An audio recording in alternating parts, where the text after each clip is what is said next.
جی، یہاں پر اب ایک اور آگے احساس آپ کو بتاتی ہوں کہ جیسے آپ نے کہا نا کہ نماز میں سکھایا گیا سبق دل سے یاد رکھنے کا، اور پھر ایک نماز سے دوسری نماز تک کے درمیان کا وقت بھی ہوتا ہے،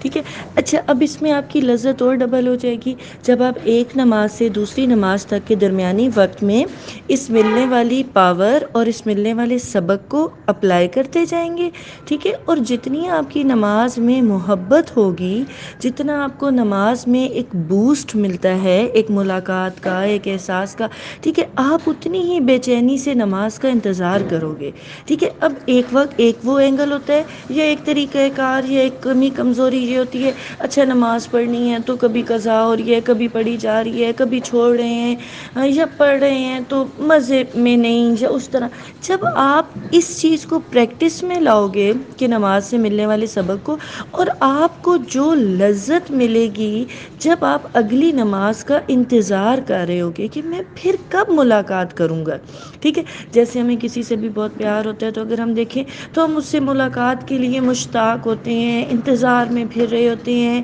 اتنے دن ہو گئے، اتنے گھنٹے ہو گئے، میسج پہ کسی سے بات ہوتی ہے تو ہم کہتے ہیں اتنی دیر ہو گئی ہے بات بھی نہیں ہوئی، میں نے تو میسج بھی نہیں کیا، یا میسج کا جواب نہیں آیا، ٹھیک ہے نا؟ اب یہاں پر جب آپ کو یہ والی لت لگ جائے گی نا، ٹھیک ہے، کہ میں نماز، اور آپ کی زندگی کا نظام چکرائے گا نمازوں کے گرد، ٹھیک ہے، اور پھر اس نماز سے ملنے والے سبق کے گرد۔ اگر آپ کبھی نوٹ کریں، ہم نے کبھی کہیں جانا ہو یا گاڑی پکڑنی ہو، کوئی پیپر ہو، کچھ ہو، ہمیں پوری رات نا ہماری آنکھ بار بار کھلتی ہے، اور اگر آپ کبھی نماز کے انتظار یا محبت میں سو نا، تو میں اگر آپ کو اپنا ذاتی تجربہ بتاؤں، آپ کی اذانوں سے پہلے بھی کتنی بار آنکھ کھل جائے گی، کہیں گے نماز کا ٹائم تو نہیں ہوا، نماز کا ٹائم تو نہیں گزر گیا، میری نماز نہ رہ جائے، ٹھیک ہے نا؟ تو یہ ایک اتنا پیارا محبت کا سفر ہے کہ آپ جیسے جیسے اس میں گھستے جاتے ہیں، آپ کو اور سے اور مزہ، یہیں سے عشق کی لذتیں ہیں، یہیں سے محبت کی لذتیں ہیں، یہیں سے سنت کی پیروی کی لذتیں ہیں، یہیں سے مولا کائنات کی محبت اور عشق میں وہ جو ان کا ایک رنگ ہے کہ وہ پاؤں میں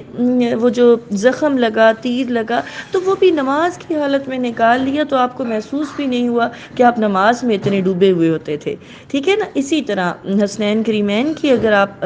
حیات مبارکہ پڑھیں، ٹھیک ہے، تو انہوں نے کیسے نماز سے محبت کی، اور ان کی نماز میں حالت کیا ہوتی تھی، یعنی اللہ کے سامنے پیش ہونے کا احساس، ٹھیک ہے، اس میں پھر محبت کیسی ہوتی تھی، اولیاء کرام، تبا تابعین، صحابہ کرام، اگر ہم صرف نماز کے ٹاپک پر ان سب کی زندگیوں کا کوئی ایک ایک واقعہ بھی پڑھے تو ہمیں اتنا اس سے راہ ملتی ہے کہ ان کی نماز سے محبت کیسی تھی، ٹھیک ہے نا؟ ان کی نماز میں ملاقات کا احساس کیا تھا۔